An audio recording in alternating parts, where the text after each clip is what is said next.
مجھے سمجھ نہیں آ رہی تھی میں اس گھر میں کیسے پہنچ گئی۔ ابھی کچھ دیر پہلے تو میں اپنے گھر تھی۔ یہ خوبصورت گھر اور اس کی دیواروں میں جڑے ہیرے مجھے اپنی طرف کھینچ رہے تھے۔ میں حیران تھی کیونکہ اتنا خوبصورت گھر میں نے آج تک کبھی دیکھا ہی نہیں تھا، لیکن یہ سارے کا سارا گھر خالی پڑا ہوا تھا اور ایک عجیب سی وحشت محسوس ہو رہی تھی۔ میں جہاں اس گھر کی خوبصورتی دیکھ کر حیران تھی، وہاں یہ بات مجھے اور بھی زیادہ پریشان کر رہی تھی کہ میں یہاں کیسے پہنچی اور اس گھر کے مکین کہاں ہیں۔ یہاں بنے ایک لمبی قطار کے کمرے جن کے دروازے بالکل ساتھ ساتھ تھے اور ہر دروازہ کھلا پڑا تھا۔ ایسا محسوس ہو رہا تھا کہ ان کمروں میں سے ابھی اس گھر کا کوئی نہ کوئی فرد نکل آئے گا۔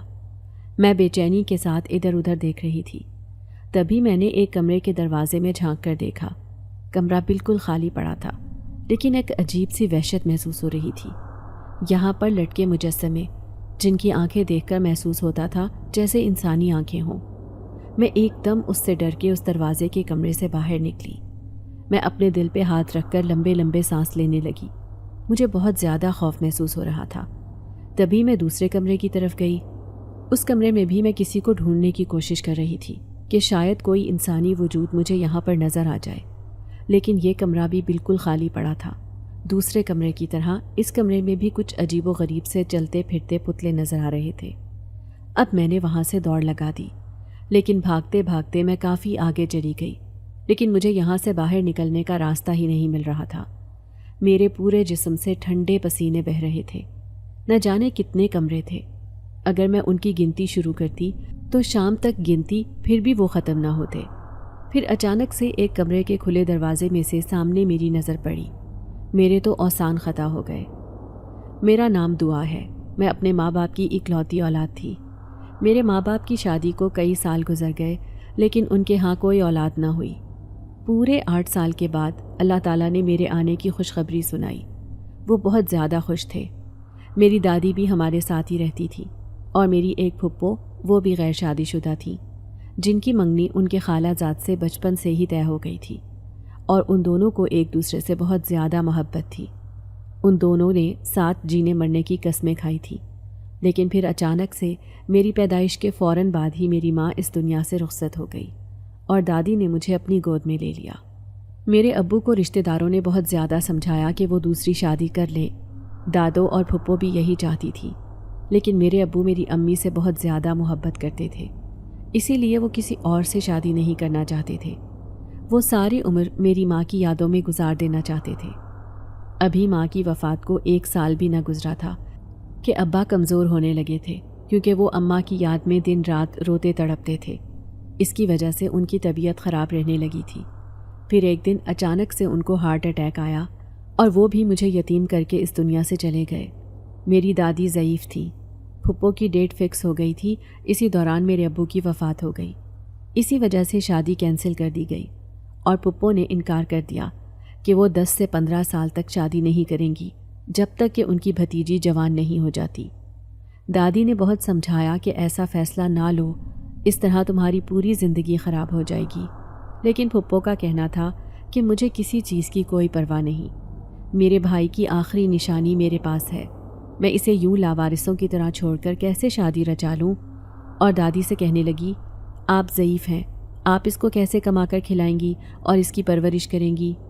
اسی وجہ سے انہوں نے اپنے منگیتر سے یہ بات کی کہ میں 10 سے 15 سال شادی نہیں کر سکتی۔ وہ اس بات سے بہت زیادہ ناراض ہوا اور کہنے لگا کہ میں اتنی دیر سے شادی کا منتظر تھا اور تم عین وقت پہ آ کے شادی سے انکار کر رہی ہو۔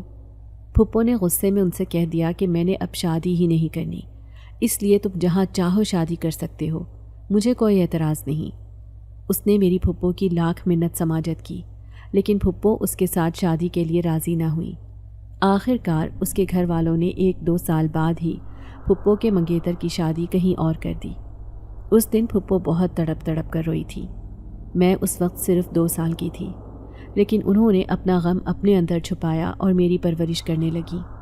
میری پھپھو نے میرے لیے اپنی پوری زندگی شادی کے بنا رہنے کا فیصلہ کر لیا تھا، کیونکہ وہ چاہتی تھیں کہ میری اچھی پرورش کر سکیں اور تعلیم و تربیت میں کسی چیز کی کمی نہ رہ جائے۔ اسی وجہ سے انہوں نے میرے لیے قربانی دی۔ پھپھو ایک میڈیسن کی کمپنی میں پیکنگ کا کام کرتی تھی۔ اس سے جو تنخواہ ملتی وہ میرے تعلیمی اخراجات اور گھر کے اخراجات بہت مشکل سے پورا کرتی تھی، لیکن وہ کبھی گھبرائی نہیں تھی۔ میری ہر خواہش کو وہ پورا کرنے کی کوشش کرتی تاکہ مجھے کسی طرح بھی ماں باپ کی کمی محسوس نہ ہو، اور حقیقت میں پھپھو کے ہوتے مجھے کبھی کسی چیز کی کمی محسوس نہ ہوئی تھی، کیونکہ پھپھو اور دادی دونوں ہی مجھ سے بے حد محبت کرتی تھی۔ پھر بوڑھے ہونے کے ناطے دادی کی طبیعت خراب ہونے لگی، کبھی ان کا بی پی ہائی ہو جاتا اور شوگر بھی کافی زیادہ ہو گئی تھی۔ دادی کو میرے ساتھ ساتھ پھپھو کی بھی بہت زیادہ فکر تھی۔ وہ ان سے بار بار کہتیں کہ تم شادی کر لو، ایسے کیسے زندگی گزارو گی، اور آج نہیں تو کل میرے سانس پورے ہوئے تو تم دونوں کا اس معاشرے میں رہنا بہت مشکل ہو جائے گا، اپنے ساتھ ساتھ دعا کا بھی سوچو۔ لیکن پھپھو کسی طرح بھی راضی نہیں تھی۔ پھر ایک دن میرے ابا کا ایک دوست ہمارے گھر آیا۔ یہ شادی شدہ تھا اور اس کے بچے جوان تھے، لیکن اس کی بیوی بہت دیر پہلے وفات پا چکی تھی۔ جب اسے ہمارے گھر کے حالات کا پتہ چلا تو اس نے دادی سے پھپھو کا رشتہ مانگ لیا کہ وہ میری پھپھو کے ساتھ شادی کرنا چاہتے تھے۔ دادی نے پھپھو کو بہت سمجھایا کہ یہ موقع ہاتھ سے نہ جانے دے، کیونکہ وہ کافی امیر تھے، اور دادی جانتی تھیں کہ جب پھپھو کی شادی اس امیر گھر میں ہو جائے گی تو انہیں پیسے کی کوئی کمی نہیں ہونی، اسی وجہ سے وہ میری پرورش بہت اچھے طریقے سے کر سکتی ہیں۔ میں اس وقت 10 سال کی تھی۔ آخر کار دادی کے لاکھ کہنے کے بعد پھپھو کا نکاح میرے ابا کے اس دوست کے ساتھ ہو گیا۔ پھپھو کا ذرا برابر بھی دل نہیں چاہ رہا تھا، لیکن دادی کے بار بار اصرار کرنے پر پھپھو نے انکل وحید کے ساتھ شادی کی۔ پھپھو نے انکل وحید سے اجازت لی کہ جب تک دادی کی طبیعت ٹھیک نہیں ہو جاتی وہ یہیں پہ رہیں گی۔ انکل کو اس بات پہ کوئی بھی اعتراض نہیں تھا۔ انکل وقتاً فوقتاً ہمارے گھر چکر لگاتے رہتے تھے۔ پھر ایک دن اچانک سے دادی کی طبیعت زیادہ خراب ہوئی۔ ان کو لے کر ہسپتال پہنچے، لیکن وہ اپنی آخری سانسیں پوری کر چکی تھی۔ میں بہت زیادہ روئی، کیونکہ میں نے سگی ماں کا پیار تو دیکھا نہیں تھا، اپنی دادی اور پھپھو کا پیار ہی دیکھا تھا۔ ایسے حالات میں پھپھو میرا سہارا بنی۔ وہ خود بھی غم سے نڈھال تھی، لیکن میرا خیال رکھنا وہ کبھی نہیں بھولتی تھی۔ دادی کی موت کے بعد انکل پھپھو کو بار بار اصرار کرنے لگے کہ وہ اپنے گھر چلیں، لیکن وہ اس کے لیے راضی نہیں تھی۔ پھپھو کی یہی شرط تھی کہ اگر میں آپ کے گھر جاؤں گی تو میرے ساتھ دعا بھی جائے گی۔ آخر کار انکل مان گئے اور کہنے لگے ٹھیک ہے، تم دعا کو بھی اپنے گھر ہی رکھ لو۔ پھر میں پھپھو کے ساتھ پھپھو کے گھر چلی گئی۔ شروع میں تو انکل میرا کافی خیال رکھتے تھے۔ انکل کے 2 بچے تھے، ایک بیٹا اور ایک بیٹی، دونوں ہی تقریباً عمر میں مجھ سے بڑے تھے۔ بیٹا 18 سال کا اور بیٹی 16 سال کی تھی۔ یہ مجھے بالکل بھی پسند نہیں کرتے تھے، ذرا سی بات پہ مجھے مارنے پیٹنے لگتے، اور اگر میں ان کی کسی چیز کو ہاتھ لگاتی تو ڈانٹ دیتے۔ میں یہ بات پھپھو کو نہیں بتاتی تھی، کیونکہ میں کم عمری میں ہی یہ بات جان گئی تھی کہ میری ذرا سی غلطی پھپھو کا گھر خراب کر سکتی ہے۔ پھر آخر ایک دن پھپھو کو خوشخبری ملی کہ وہ ماں بننے والی ہیں۔ مجھے بھی یہ جان کر بہت خوشی ہوئی تھی۔ پھپھو بے حد خوش تھیں کہ ان کی اپنی اولاد ہوگی۔ وہ اپنے شوہر کے بچوں کے ساتھ بہت پیار کرتی، لیکن وہ پھپھو سے نفرت کرتے تھے اور انہیں بار بار یہ بات یاد دلواتے کہ انہوں نے ان کی ماں کی جگہ لے لی ہے۔ کئی دفعہ پھپھو نے نوٹ کیا کہ ان دونوں کا میرے ساتھ رویہ بالکل بھی ٹھیک نہیں۔ وہ مجھ سے پوچھتی رہتی تھیں کہ وہ مجھے تنگ تو نہیں کرتے، لیکن میں صاف مکر جاتی کہ نہیں، ایسا کچھ بھی نہیں ہے، وہ دونوں تو میرے ساتھ بہت اچھے دوست ہیں۔ لیکن یہ بات وہ خود سے فیل کرتی تھی اور جانتی تھیں کہ میں یہ جان بوجھ کر کہہ رہی ہوں۔ اب چونکہ پھپھو ماں بننے والی تھی، مجھے ہر قدم پھونک پھونک کے رکھنا تھا تاکہ کسی طرح بھی پھپھو کا گھر خراب نہ ہو۔ آہستہ آہستہ میں بڑی ہونے لگی تھی۔ اب انکل کا رویہ بھی اپنے بچوں کی وجہ سے میرے ساتھ بگڑنے لگا تھا۔ پھپھو اکثر ان کا یہ رویہ دیکھتیں تو کہہ دیتی کہ اس کے ساتھ ایسا سلوک نہ کیا کرو، لیکن ان کے دونوں بچے مجھے گھر سے نکلوانا چاہتے تھے۔ وہ آتے ہی انکل سے میری کوئی نہ کوئی شکایت کر دیتے۔ انکل وحید اپنے بچوں کی ایک ایک بات پر یقین کرتے تھے۔ اسی طرح وہ مجھ سے بے حد نفرت کرنے لگے۔ وہ مجھے 1 منٹ بھی دیکھنا گوارا نہیں کرتے تھے، صرف پھپھو کی وجہ سے برداشت کر رہے تھے۔ پھر پھپھو کے گھر ایک خوبصورت بچی نے جنم لیا۔ میں اسے اپنی بہنوں کی طرح پیار کرتی تھی، لیکن پھر ایک دن پھپھو کے سوتیلے بیٹے نے میری عزت پر ہاتھ ڈالا۔ وہ مجھے بدنام کرنا چاہتا تھا۔ میں 15 سال کی تھی جب ایک دن میں اپنے کمرے میں بیٹھی اپنے ایگزامز کی تیاری میں مصروف تھی۔ وہ میرے کمرے میں آیا اور کمرے کو لاک کر دیا اور بولا آج تک جو کچھ کیا ہے اس کے لیے مجھے معاف کر دو، آج سے ہم دوستی کر لیتے ہیں۔ تو پھر وہ میری طرف بڑھنے لگا اور میرا دوپٹہ کھینچ کر دور دے پھینکا۔ میں چیخنے چلانے لگی۔ پھپھو میری چیخو پکار سن کے دروازے پہ آئیں۔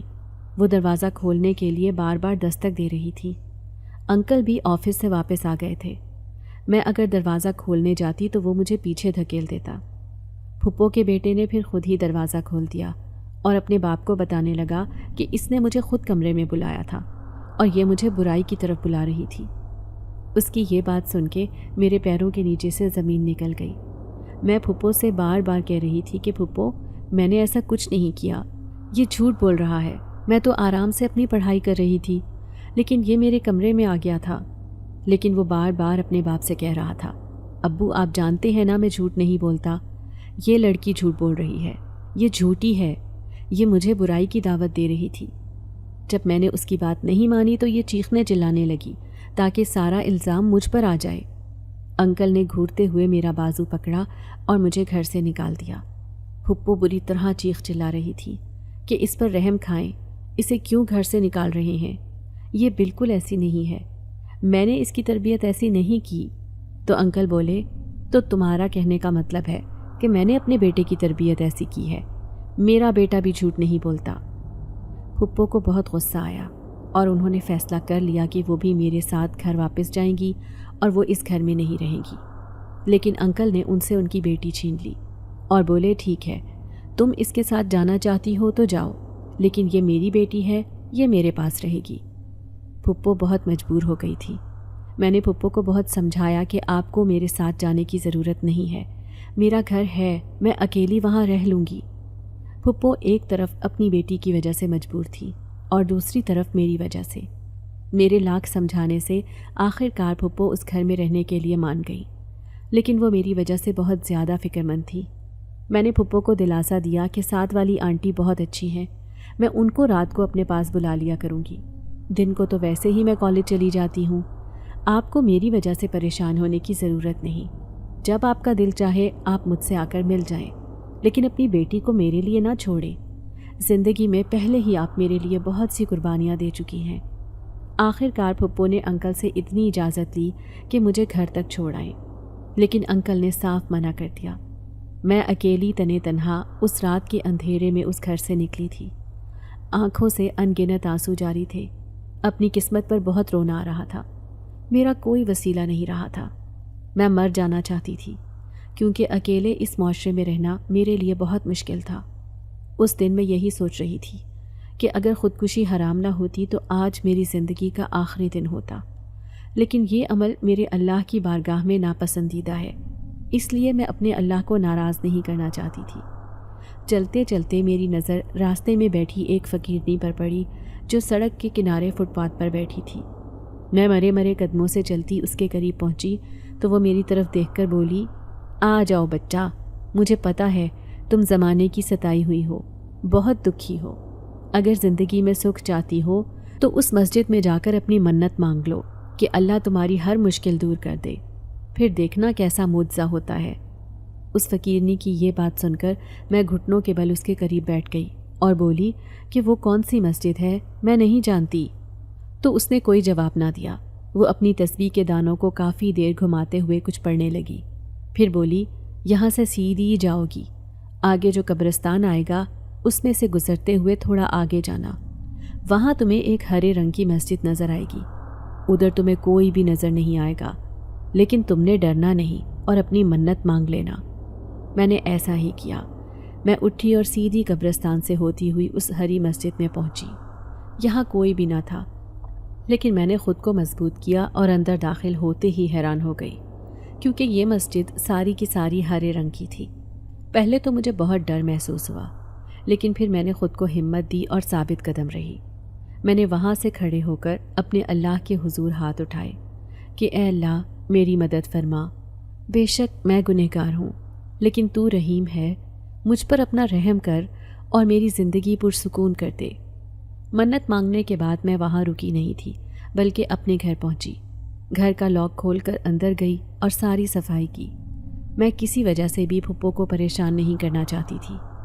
اگلے دن پھپھو چھپ چھپا کے آئی اور مجھے کچھ پیسے دے گئی اور ساتھ والی آنٹی کو خاص تاکید کی کہ میرا خیال رکھے۔ پھر ایک دن انکل کو پتہ چلا کہ پھپھو مجھ سے ملنے آتی ہیں تو انکل نے انہیں میرے پاس آنے سے منع کر دیا اور بولے اگر آج کے بعد تم اس بدکار لڑکی سے ملی تو گھر سے نکال دوں گا۔ وہ اب میری پھپھو کے ساتھ سخت رویہ رکھنے لگے تھے۔ مجھے پھپھو نے یہ بات بتائی۔ میں نے غصے میں ان سے کہہ دیا کہ آپ کو میرے گھر آنے کی کوئی ضرورت نہیں، اپنے گھر رہیں آپ۔ پھپھو کو ایسے لگ رہا تھا جیسے میں ان سے نفرت کرنے لگی ہوں۔ وہ مجھے لاکھ سمجھاتی رہیں لیکن میں ان کا گھر بچانا چاہتی تھی۔ جب انہوں نے میرے لیے اتنی قربانیاں دیں تو میں ان کے لیے اتنی چھوٹی سی قربانی نہیں دے سکتی تھی۔ اسی وجہ سے میرا سخت لہجہ دیکھ کر پھپھو نے بمشکل اپنا گھر بچایا۔ پورا محلہ جانتا تھا کہ میں اس گھر میں اکیلی رہتی ہوں۔ ساتھ والی آنٹی جو رات کو میرے پاس آ جایا کرتی تھی وہ ایک بیوہ عورت تھی اور ان کا ایک ہی بیٹا تھا۔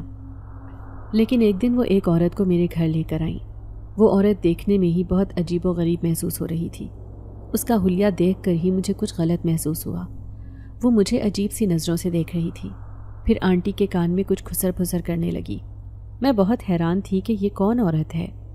تبھی اس نے کسی کو فون کیا، 2 آدمی آئے اور وہ عورت بولی چلو آؤ میرے ساتھ، ایک بہت اچھا دھندا ہے، تم جو یہاں اکیلی پڑی رہتی ہو وہاں لاکھوں روپیہ کماؤ گی اور عیش و عشرت کی زندگی گزارو گی۔ میں یہ بات سمجھ گئی تھی کہ آنٹی نے میری عزت کا سودا کر دیا ہے۔ آنٹی کی وحشیانہ مسکراہٹ بتا رہی تھی کہ اس نے بھی میری مجبوری کا ناجائز فائدہ اٹھایا، میری بے بسی کو اپنے لیے پیسہ کمانے کا ذریعہ بنایا ہے۔ میں چیخ رہی تھی کہ میں نہیں جاؤں گی تمہارے ساتھ، چھوڑ دو مجھے، لیکن وہ دونوں آدمی مجھے گھسیٹتے ہوئے گاڑی کی طرف لے جا رہے تھے۔ یہ دوپہر کا وقت تھا اور انتہا کی گرمی تھی۔ سب لوگ ہی اپنے اپنے گھروں میں دب کے بیٹھے تھے۔ تبھی میرے گھر کے ہر کونے سے تیز تیز گھنٹیوں کی آواز آنے لگی۔ اس آواز سے ایسا محسوس ہو رہا تھا کہ کان پھٹ جائیں گے۔ تبھی ان دونوں آدمیوں کو کسی نے گھسیٹنا شروع کیا، لیکن گھسیٹنے والا مجھے نظر نہیں آ رہا تھا۔ ساتھ والی آنٹی اور وہ فیشنیبل عورت بھی یہ دیکھ کر حیران ہو رہی تھی۔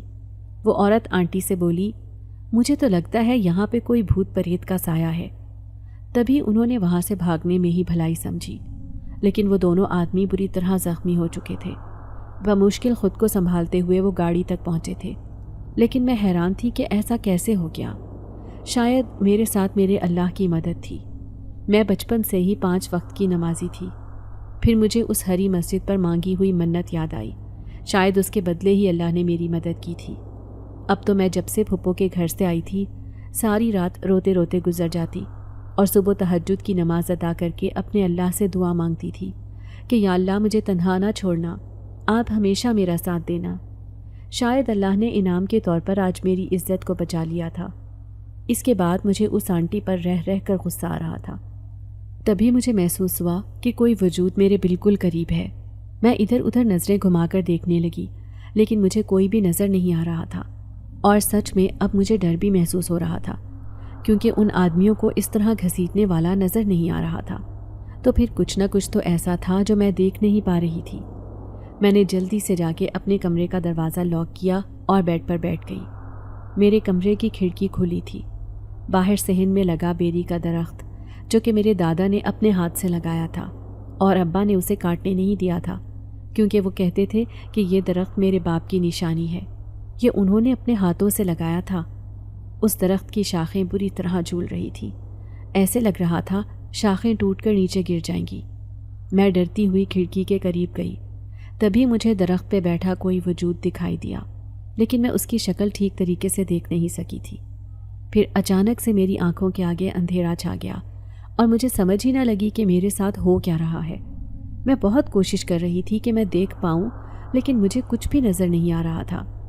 تبھی اچانک سے مجھے ایک جھٹکا سا محسوس ہوا اور میری آنکھوں کے سامنے سے اندھیرا ختم ہوا اور روشنی ہی روشنی پھیل گئی، اور میں ایک عجیب سی جگہ پر پہنچ گئی تھی۔ یہ کوئی گھر تھا۔ مجھے سمجھ نہیں آ رہی تھی کہ میں اس گھر میں کیسے پہنچ گئی۔ کچھ دیر پہلے تو میں اپنے گھر تھی۔ یہ خوبصورت گھر اور اس کی دیواروں پر جڑے ہیرے جواہرات مجھے اپنی طرف کھینچ رہے تھے، کیونکہ اتنا خوبصورت گھر میں نے آج تک کبھی دیکھا ہی نہیں تھا۔ لیکن یہ سارے کا سارا گھر خالی پڑا ہوا تھا اور ایک عجیب سی وحشت محسوس ہو رہی تھی۔ میں جہاں اس گھر کی خوبصورتی دیکھ کر حیران ہو رہی تھی، وہاں یہ بات مجھے اور بھی زیادہ پریشان کر رہی تھی کہ میں یہاں کیسے پہنچی اور اس گھر کے مکین کہاں ہیں۔ یہاں بنے ایک لمبی قطار کے کمرے جن کے دروازے بالکل ساتھ ساتھ تھے، ہر دروازہ کھلا پڑا تھا۔ ایسا محسوس ہو رہا تھا کہ ان کمروں میں سے ابھی اس گھر کا کوئی نہ کوئی فرد نکل آئے گا۔ میں بے چینی کے ساتھ ادھر ادھر دیکھ رہی تھی۔ تبھی میں نے ایک کمرے کے دروازے میں جھانک کر دیکھا۔ کمرہ خالی پڑا تھا، لیکن ایک عجیب سی وحشت محسوس ہو رہی تھی۔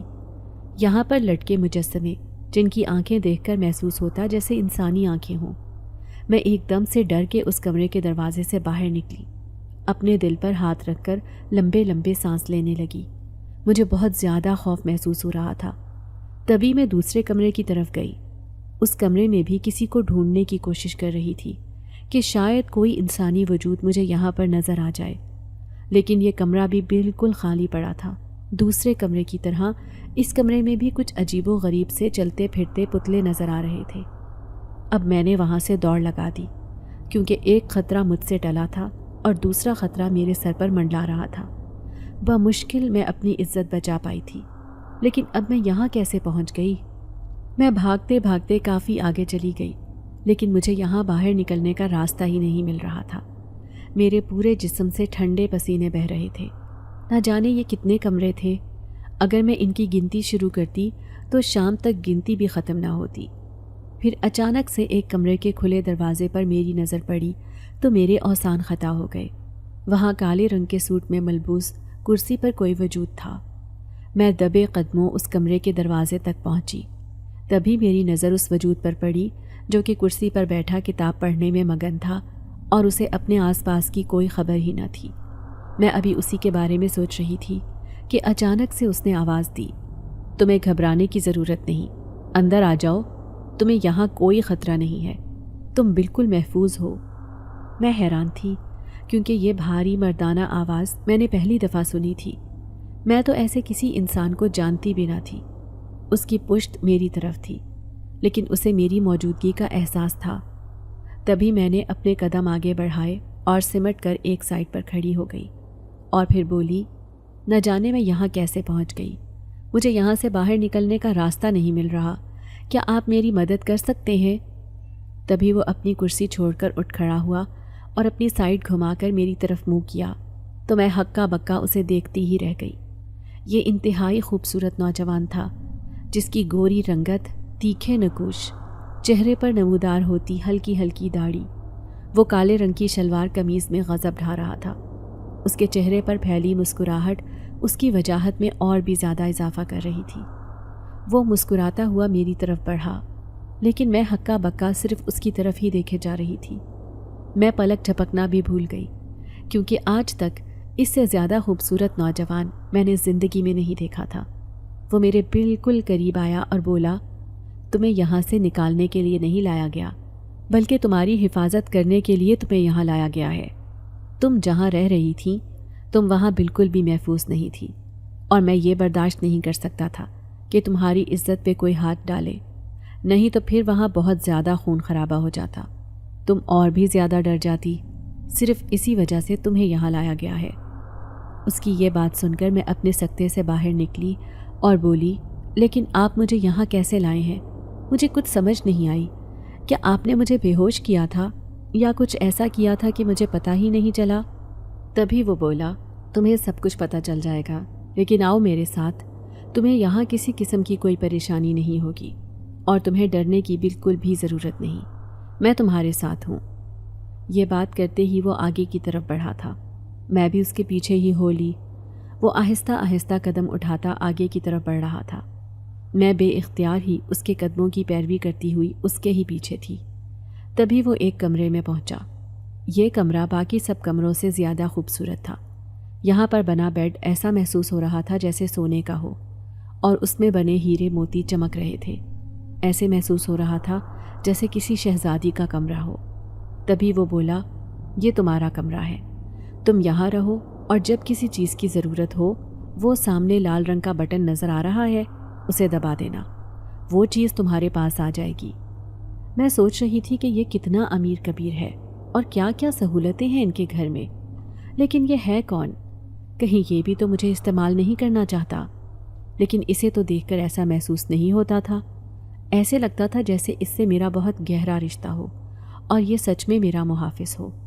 اس نے مجھے اس کمرے میں چھوڑا اور خود باہر نکل گیا۔ نہ جانے اس نوجوان میں ایسی کیا بات تھی کہ میں اس کے خیالوں سے نکل ہی نہیں پا رہی تھی، اور بار بار میں اسی کے بارے میں سوچ رہی تھی۔ میں اس بیڈ کے ساتھ ٹیک لگائے خود مسکرائے جا رہی تھی۔ یہ جو کوئی بھی تھا، اس کی ماں نے اس کی بہت اچھی پرورش کی تھی، وہ عورت کو عزت دینا جانتا تھا۔ میں آنکھیں بند کر کے بیڈ کے ساتھ ٹیک لگا کر لیٹ گئی۔ تھوڑی ہی دیر کے بعد جیسے ہی میں نے آنکھ کھولی تو وہ میرے سامنے کرسی پر بیٹھا تھا۔ میں جلدی سے اپنے دوپٹے کو سیٹ کر کے بیٹھ گئی۔ میں نے نظریں جھکائی ہوئی تھی، نہ جانے کیوں مجھے اس سے بہت زیادہ شرم محسوس ہو رہی تھی۔ وہ میری طرف دیکھتے ہوئے بولا، ایک بات بتاؤ، تم اتنی خوبصورت کیسے ہو سکتی ہو؟ میں نے تم سے زیادہ خوبصورت آج تک کوئی دوشیزہ نہیں دیکھی۔ مجھے اس کے منہ سے اپنی تعریف سن کر بہت اچھا لگا، لیکن میں شرما کر رہ گئی۔ مجھے یوں شرماتے ہوئے دیکھ کر وہ بولا، میں نے کوئی سوال کیا ہے تم سے اور تم نے جواب نہیں دیا۔ تبھی میں بولی، نہیں ایسی کوئی بات نہیں ہے، بہت خوبصورت لڑکیاں ہیں اس دنیا میں۔ نہ جانے کیوں مجھے اس کا یوں تعریف کرنا ذرا بھی برا نہیں لگا تھا، بلکہ بہت زیادہ خوشی محسوس ہو رہی تھی۔ تبھی میں بولی، ایک بات پوچھوں میں بھی آپ سے، آپ کون ہو؟ آپ مجھے یہاں کیسے لے کر آئے ہو؟ اس نے جواب دیا، لیکن میں نے تو آپ کو اجازت نہیں دی کہ آپ مجھ سے یہ سوال پوچھیں۔ میں نے اپنی نظریں جھکا لیں اور بولی، ٹھیک ہے، لیکن یہ جاننے کا میرا حق ہے کہ میں یہاں کیسے پہنچی۔ یہ نہ بتائیں آپ کون ہیں۔ وہ بولا، نہیں ایسی بات نہیں ہے، مذاق کر رہا تھا میں، تمہیں سب کچھ بتا دوں گا تم یہاں کیسی پہنچی، اور یہ بات اہمیت نہیں رکھتی۔ اہمیت یہ بات رکھتی ہے کہ تم بالکل محفوظ ہو، اور میں صرف اور صرف تمہاری حفاظت کے لیے تمہیں یہاں لے کر آیا ہوں۔ کیا تم یہاں رہنا نہیں چاہتی؟ تبھی میں نے جواب دیا، میں انسانی دنیا میں تھی۔ میں بولی، مجھے پھپھو کی بہت فکر ہو رہی ہے، نہ جانے وہ کیسی ہوں گی۔ وہ بولا، تو یہاں بھی تمہاری پھپھو کی خیر خبر معلوم ہو سکتی ہے۔ تبھی اس نے دیوار کی طرف اشارہ کیا اور وہاں ایک ویڈیو چلنے لگی جس میں پھپھو کا شوہر ان کو بری طرح مار رہا تھا، لیکن پھپھو بار بار کہہ رہی تھی، میں دعا کو اس طرح اکیلا نہیں چھوڑ سکتی۔ لیکن وہ کہہ رہے تھے کہ اگر تم نے دعا سے کوئی رشتہ رکھا تو میں تمہیں اپنے ساتھ نہیں رکھوں گا۔ میں یہ دیکھ کر بہت زیادہ پریشان ہو گئی۔ تبھی اس نے انگلی کے اشارے سے وہ ویڈیو بند کر دی اور بولا، تمہیں پریشان ہونے کی ضرورت نہیں، اس شیطان انسان کو تو اچھی طرح سے سبق سکھا دوں گا میں، لیکن تم خوش رہو۔ میں اس سے پوچھنا چاہتی تھی کہ اس نے یہ سب کچھ کیسے کیا، کیا اس کے پاس کوئی جادو ہے؟ لیکن اس وقت میں پھپھو کی وجہ سے بے حد پریشان ہو رہی تھی، اسی وجہ سے میں اس سے یہ بات کر نہ پائی۔ لیکن جیسے ہی اس کے جانے کے بعد میں اس بات کو سوچنے لگی تو مجھے بہت زیادہ ڈر اور خوف محسوس ہونے لگا کہ ایسے کیسے ہو سکتا ہے، کوئی انسان تو ایسے نہیں کر سکتا، تو پھر یہ سب کیا ہو رہا ہے؟ مجھے کچھ بھی سمجھ نہیں آ رہی تھی۔ پھر اگلے دن وہ کھانے کی ٹرے لیے کمرے میں داخل ہوا۔ یہ صبح کا وقت تھا، باہر چڑیوں کے چہچہانے کی آواز آ رہی تھی اور کچھ خوبصورت دوشیزائیں بہت سریلی آواز میں کچھ گا رہی تھی، لیکن میں یہ بولی بالکل بھی سمجھ نہیں پا رہی تھی۔ جیسے ہی وہ کمرے میں داخل ہوا تو میری طرف دیکھ کر مسکرایا اور بولا، یہ لو، ناشتہ کر لو، تم نے رات بھی کچھ ٹھیک طریقے سے نہیں کھایا تھا، اب پیٹ بھر کے کھا لو اور فکر مند ہونے کی ضرورت نہیں ہے، تمہاری پھپھو بالکل خیریت سے ہیں۔ لیکن میرا کھانے کو بالکل بھی دل نہیں چاہ رہا تھا۔ اس کے بار بار اصرار کرنے پر میں نے کھانا کھا لیا۔ پھر اس نے مجھ سے پوچھا کہ تم جاننا چاہتی تھی نا کہ میں کون ہوں؟ میں ایک جن زادہ ہوں، میں انسان نہیں ہوں۔ اس کی اس بات پہ میں حیران ہوئی اور بوکھلائے ہوئے لہجے میں بولی، کیا مطلب؟ تم جن زادے ہو؟ ایسے کیسے ہو سکتا ہے؟ لیکن تم تو بالکل ہی انسانوں جیسے دکھتے ہو۔ تبھی اس نے جواب دیا، میں تمہارے سامنے اپنی جناتی شکل میں نہیں آیا، کیونکہ اگر تم میری وہ شکل دیکھ لیتی تو تم ڈر جاتی، اور تم تو یہاں ایک منٹ نہیں گزار سکتی تھی۔ اگر تم باہر گھومتے پھرتے جنات کو دیکھو گی تمہارے ہوش اڑ جائیں گے، اسی وجہ سے تمہارا صرف اسی کمرے میں رہنا بہتر ہے۔ تبھی میں بولی، دیکھو مجھے سچ بتاؤ، کیا سچ میں تم جن زادے ہو؟ اس نے جواب دیا، ہاں میں سچ میں جن زادہ ہوں اور کوہ کاف کا شہنشاہ ہوں۔ یہاں کے سارے جنات میرے حکم کے پابند ہیں۔ میرا نام رامش ہے، اور تمہیں اس بات پر حیرانگی ہوگی کہ میں کسی نیک جنزادے کا بیٹا نہیں ہوں، بلکہ میرا باپ انسانوں کو تنگ کرنے والا اور ایک شیطان جن تھا، لیکن میری ماں ایک نیک جنزادی تھی۔ اس کی شادی جب میرے باپ سے ہوئی تو وہ ایک دن بھی میرے باپ کے ساتھ خوش نہیں رہ پائی تھی۔ بہت کچھ برداشت کیا میری ماں نے، پھر ان کے گھر میں نے جنم لیا۔ میرے باپ کی وہی شیطانی حرکتیں تھیں۔ اپنی انہی شیطانی حرکتوں کی وجہ سے وہ اپنی ساری طاقتیں کھو بیٹھے۔ آخر کار کمزوری کے باعث وہ بہت جلد اپنی عمر پوری کر چکے تھے، لیکن میری ماں نے میری پرورش بہت اچھے طریقے سے کی، جس کی وجہ سے میں نے یہ پوری سلطنت حاصل کر لی۔ میری عقل اور دانش مندی پورے کوہ کاف میں مشہور ہے، اور میں نے کبھی بھی انسانوں کو دکھ دینے کا نہیں سوچا، بلکہ ہمیشہ جس طرح کوہ کاف کے جنات کا خیال رکھتا ہوں، بالکل اسی طرح انسانی دنیا میں کسی انسان کو بھی پریشان دیکھتا ہوں تو اس کی بھی مدد ضرور کرتا ہوں۔ جب میرے باپ کی شیطانیت بڑھی تھی اور وہ میری ماں پہ ظلم و ستم کے پہاڑ توڑ رہا تھا، میری ماں مجھے ساتھ لے کر تمہارے اس گھر میں لگے بیری کے درخت پر پناہ لے لی تھی، جو کہ تمہارے دادا کے زمانے کا تھا۔ ہم وہاں بالکل بحفاظت رہ رہے تھے، ہمیں وہاں کسی چیز کا کوئی ڈر اور خوف نہیں تھا۔ نہ ہی کبھی میں نے اور میری ماں نے تمہارے گھر والوں کو تنگ کیا تھا، نہ کبھی انہوں نے اس درخت کو کاٹنے کی کوشش کی تھی۔ اسی وجہ سے ہم تمہارے گھر والوں سے بہت زیادہ خوش تھے۔ پھر جب تمہارے باپ کی وفات ہو گئی، ادھر میرا باپ جو شیطان تھا وہ بھی مر چکا تھا۔ میری ماں مجھے لے کر واپس آ گئی تھی، کیونکہ وہ اپنی دنیا میں رہنا چاہتی تھی۔ پھر ایک دن جب تم اس ہری مسجد پر منت مانگ رہی تھی، تبھی میں تمہیں دیکھتے ہی پہچان گیا تھا، کیونکہ اس دن چاند کی 14ویں تھی اور میں اس مسجد میں جاتا تھا۔ اگر کوئی مشکل میں ہوتا تو اللہ کی رضا کے لیے اس کی مدد کرتا۔ تبھی تم پہ نظر پڑی تو میں تمہیں دیکھتے ہی پہچان گیا تھا۔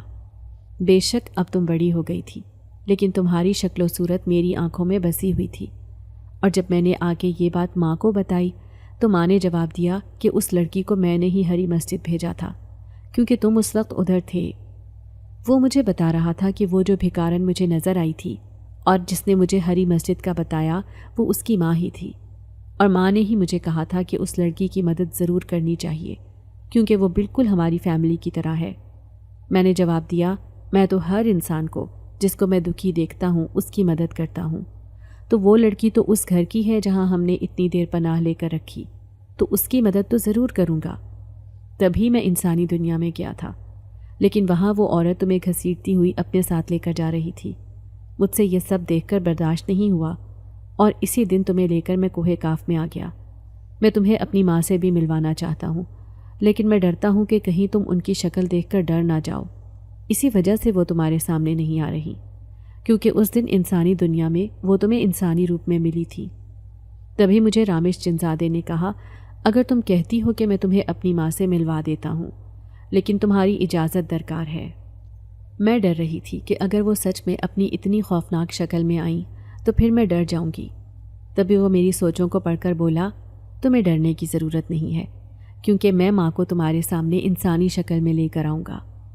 تبھی اس نے اپنے ہاتھ کی چٹکی بجائی اور ایک عورت سفید رنگ کے لباس میں بہت ہی پاکیزہ چہرہ لیے میرے بالکل سامنے آ بیٹھی تھی۔ تو وہ وہی بھکارن تھی، لیکن آج وہ سونے سے لدی پھندی تھی، اور وہ میرا ہاتھ پکڑتے ہوئے بولی، دعا بیٹا، تمہیں فکر مند ہونے کی ضرورت نہیں ہے۔ یہ ہے نا رامش، یہ بہت شرارتی ہے، اگر کبھی کچھ ایسی بات کہہ دے تو برا نہ منانا۔ تبھی میں بولی، نہیں ایسا تو کچھ نہیں ہے۔ نہ جانے کیوں ان سے اتنی اپنائیت محسوس ہو رہی تھی، ایسا لگ رہا تھا جیسے ان کے ساتھ بہت پرانا رشتہ ہو۔ تبھی رامش کی ماں میرے منہ پر تھپکی دیتے ہوئے بولی، تم تو بہت بہادر ہو، لیکن تم فکر نہ کرو، سب کچھ بہت جلد ٹھیک ہو جائے گا۔ اگر تم یہاں نہیں رہنا چاہتی تو ہم تمہیں یہاں رہنے کے لیے فورس نہیں کریں گے، تمہیں تمہاری دنیا میں واپس بھیج دیں گے، لیکن حالات بہتر ہو جائیں تبھی۔ میں بولی، مجھے یہاں رہنے پہ کوئی اعتراض نہیں، لیکن جب پھپھو کو اس بارے میں پتہ چلے گا کہ میں گھر پہ نہیں ہوں تو وہ بہت زیادہ پریشان ہو جائیں گی، اور نہ جانے وہاں کے لوگ مجھے کتنا برا سمجھیں گے اور کیا کیا باتیں بنائیں گے، صرف میں اس بات سے ڈرتی ہوں۔ تبھی رامش میری طرف دیکھتا ہوا بولا، ٹھیک ہے، میں تمہیں تمہارے گھر لے جاؤں گا، لیکن وہاں تمہارے ساتھ میں رہوں گا، کیونکہ تمہیں اکیلا نہیں چھوڑ سکتا۔ تبھی اس کی ماں اس کی طرف دیکھتی ہوئی بولی، تم اس کے ساتھ رہو گے تو یہاں کوہ کاف کے کام کون نپٹائے گا؟ تبھی رامش نے جواب دیا، آپ یہ کیوں بھول جاتی ہیں کہ میں ایک جن زادہ ہوں، اور آپ جانتی ہیں کہ میں اپنے ہر کام میں بہت مہارت رکھتا ہوں۔ آپ اس کی فکر نہ کریں، میں یہاں بھی سب کچھ سنبھال لوں گا اور اس کا خیال بھی رکھوں گا، کیونکہ آپ کے مطابق یہ میری ذمہ داری ہے۔ اس کے بعد میں کئی دن کوہ کاف میں رہی۔ رامش اور اس کی ماں میرا بے حد خیال رکھتے تھے۔ میں بالکل شہزادیوں جیسی زندگی گزار رہی تھی۔ مجھے محسوس ہی نہیں ہوتا تھا کہ میں اپنی دنیا میں نہیں ہوں، بلکہ کسی اور دنیا میں ہوں، اور وہ دنیا بھی جنات کی، جہاں پہ ارد گرد بہت سے جنات منڈلاتے پھرتے تھے، لیکن وہ سارے کے سارے جنات رامش کے حکم کے پابند تھے۔ اب میں اپنے کمرے سے باہر بھی نکلتی تھی، کوہ کاف کے باغات میں گھومتی پھرتی تھی، لیکن مجھے اپنی پھپھو کی بہت زیادہ یاد ستاتی تھی۔ میں بہت زیادہ فکر مند رہتی تھی، نہ جانے وہ کس حالت میں ہوں گی۔ پتہ نہیں انکل نے انہیں گھر رکھا بھی ہے یا گھر سے نکال دیا۔ اگر ایسا ہوا تو پھپھو تو ہمارے گھر آئیں گی اور وہاں مجھے نہ دیکھ کر اور بھی زیادہ پریشان ہو جائیں گی۔ اس دن میں بہت زیادہ پریشان اپنی ہی سوچوں میں بیٹھی تھی۔ تبھی رامش ہاتھ میں پھولوں کا ایک بہت بڑا گلدستہ لیے کمرے میں داخل ہوا۔ اسے دیکھتے ہی میں بیڈ سے اٹھی۔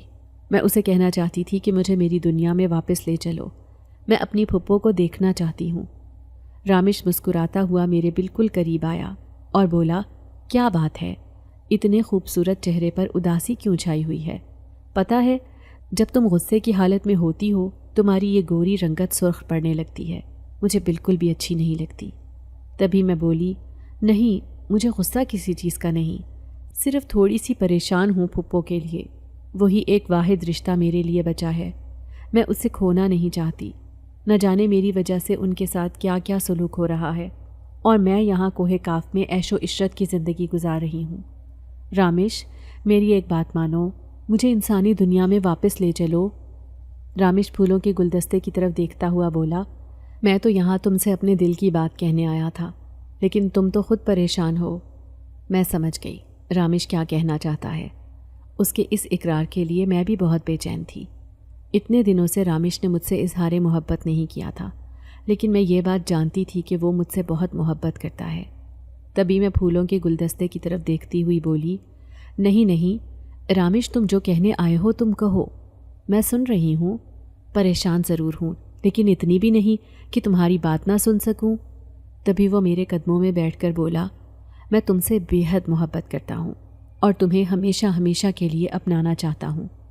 تمہیں اس کوہ کاف کی ملکہ بنانا چاہتا ہوں۔ کیا تمہیں یہ قبول ہے؟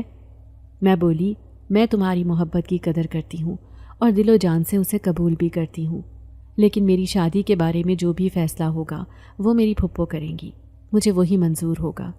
میں خود سے کوئی فیصلہ نہیں کر سکتی، کیونکہ انہوں نے میرے لیے بہت سی قربانیاں دی ہیں، اب اتنا سا حق تو ان کا بھی بنتا ہے۔ تو رامش نے جواب دیا، ٹھیک کہا تم نے، مجھے یہ جان کر خوشی ہوئی کہ تمہیں میری محبت کی قدر ہے۔ میں تمہیں آج شام ہی انسانی دنیا میں واپس لے جاؤں گا اور تمہاری پھپھو سے ملوا دوں گا۔ اور ہاں، ایک بات اور جو مجھے رات ہی پتہ چلی کہ وہ تو تمہارے گھر ہی آئی ہوئی ہیں اور تمہارے بارے میں کافی زیادہ پریشان ہیں۔ تو میں بولی، دیکھو جلد سے جلد مجھے لے جاؤ، میں نہیں چاہتی پھپھو کی پریشانیوں میں اضافہ ہو۔ پہلے ہی ان کی پریشانی کی اہم وجہ میں ہی ہوں، اب میں مزید ان کو پریشان نہیں کرنا چاہتی، ان کی دل آزاری نہیں کرنا چاہتی۔ تبھی رامش بولا، ٹھیک ہے، بس کچھ کام ہے میں وہ نپٹا لوں، پھر ہم دونوں ان کے پاس چلیں گے۔ جیسے ہی شام ہونے لگی، رامش مجھے لے کر میرے گھر کے دروازے پر پہنچا۔ دروازہ نوک کیا تو پھپھو نے دروازہ کھولا۔ مجھے دیکھتے ہی وہ مجھ سے لپٹ گئی اور زاروں قطار رونے لگی اور بولی، تم کہاں چلی گئی تھی؟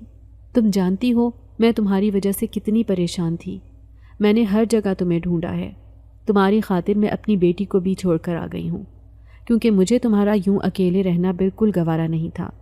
میری بیٹی کے پاس تو اس کا باپ ہے، اسے خود ہی سنبھال لے گا، لیکن تمہارے پاس تو کوئی بھی نہیں تھا، اسی لیے تم یہاں سے چلی گئی تھی۔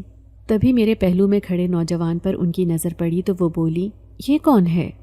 میں نے جواب دیا، مجھے اندر آنے کا بھی کہیں گی یا یہیں سے سارے سوال و جواب کر لیں گی؟ پھپھو بولی، آؤ اندر آؤ۔ وہ مجھے لے کر اندر چلی گئی۔ میں نے پھپھو کو ساری کہانی بتا دی کہ ساتھ والی آنٹی نے میرے ساتھ کیا کیا تھا اور مجھے رامش نے بچایا تھا۔ لیکن پھپھو سے میں یہ بات چھپا گئی کہ رامش ایک جن زادہ ہے۔ پھپھو کو یہ بات سنتے ہی بہت زیادہ غصہ آیا اور بولی، تم نے مجھے پہلے کیوں نہیں بتایا؟ اس کا تو میں ایسا علاج کرتی کہ یہ ہمیشہ ہمیشہ کے لیے یاد رکھتی۔ اس نے ایسی حرکت کی ہے، اسے شرم نہیں آئی؟ پھپھو نے اگلے دن ہی رامش کو ساتھ لے جا کر اس آنٹی کے خلاف FIR درج کروا دی کہ یہ لڑکیوں کی اسمگلنگ کا کام کرتی ہے۔ پولیس آنٹی کو پکڑ کر لے گئی اور اسے جیل میں بند کر دیا۔ ایک دن پھر انکل پھپھو کی بیٹی کو لے کر ہمارے گھر آئے اور بولے کہ یہ بچی اپنی ماں کے بنا نہیں رہ سکتی۔ وہ پھپھو سے کہہ رہے تھے کہ وہ گھر چلیں۔ وہ خود سے معافی مانگ رہے تھے، مجھ سے بھی ہاتھ جوڑ کر معافی مانگ رہے تھے، کیونکہ انہیں پتہ چل گیا تھا کہ ان کا بیٹا لوز کیریکٹر کا مالک ہے، کیونکہ اس نے اپنے ہی محلے کی ایک لڑکی کی عزت برباد کر دی تھی، جس کی وجہ سے اب وہ بھی جیل میں جل رہا تھا اور اسے سزا ہو گئی تھی۔ انکل بہت زیادہ شرمندہ تھے، وہ مجھ سے اور پھپھو سے بار بار معافی مانگ رہے تھے۔ میں نے پھپھو سے کہا کہ آپ انکل کو معاف کر دیں، کیونکہ انہوں نے جو کچھ بھی کیا اپنی اولاد کی محبت میں کیا۔ پھپھو نے نہ چاہتے ہوئے بھی اپنی بیٹی کی خاطر انکل کو معاف کر دیا۔ انکل اب مجھے بھی اپنے ساتھ گھر لے گئے تھے اور اس دفعہ وہ وعدہ کر کے گئے تھے کہ بالکل اپنی بیٹیوں کی طرح تمہیں اپنے گھر سے رخصت کروں گا۔ ان کا بیٹا ابھی تک جیل میں اپنی سزا کاٹ رہا تھا۔ پھر ایک دن رامش اور اس کی ماں میرے لیے رشتہ لے کر آئیں۔ پھپھو اس رشتے پر راضی تھی، کیونکہ انہیں لگتا تھا کہ رامش میرا بہت خیال رکھے گا۔ وہ رامش سے بہت زیادہ خوش تھی۔ انہوں نے فوراً اس رشتے کے لیے ہاں کر دی۔ میری اور رامش کی شادی بہت دھوم دھام سے ہوئی۔ میں رامش کے ساتھ اسی انسانی دنیا میں رہتی ہوں، لیکن رامش ساتھ ساتھ اپنے کوہ کاف کے کام بھی نپٹاتا رہتا ہے۔ رامش کی ماں بھی اب میرے ساتھ اسی انسانی دنیا میں ہے۔ کبھی کبھی میں اور میری ساس ہم دونوں ہی کوہ کاف بھی جاتے ہیں۔ میں بہت ہنسی خوشی اپنی زندگی گزار رہی ہوں۔ وہ بے شک ایک جن زادہ ہے، لیکن میرا بہت خیال رکھتا ہے۔ اب آپ مجھے بتائیں کہ رامش کے ساتھ میں نے شادی کر کے کچھ غلط تو نہیں کیا؟ کیا مجھے ایک جن زادے سے شادی نہیں کرنی چاہیے تھی؟ رامش جن زادہ ضرور ہے، لیکن اس دنیا کے بہت سے انسانوں سے بہتر ہے۔ بے شک ہم دونوں ایک دوسرے کی جسمانی ضروریات پوری نہیں کر سکتے، لیکن ہم دونوں نے ہی ایک دوسرے کی روح سے محبت کی ہے اور تاعمر اس محبت کو نبھانے کا وعدہ کیا ہے۔ آپ مجھے بتائیں کہ میں نے کچھ غلط تو نہیں کیا؟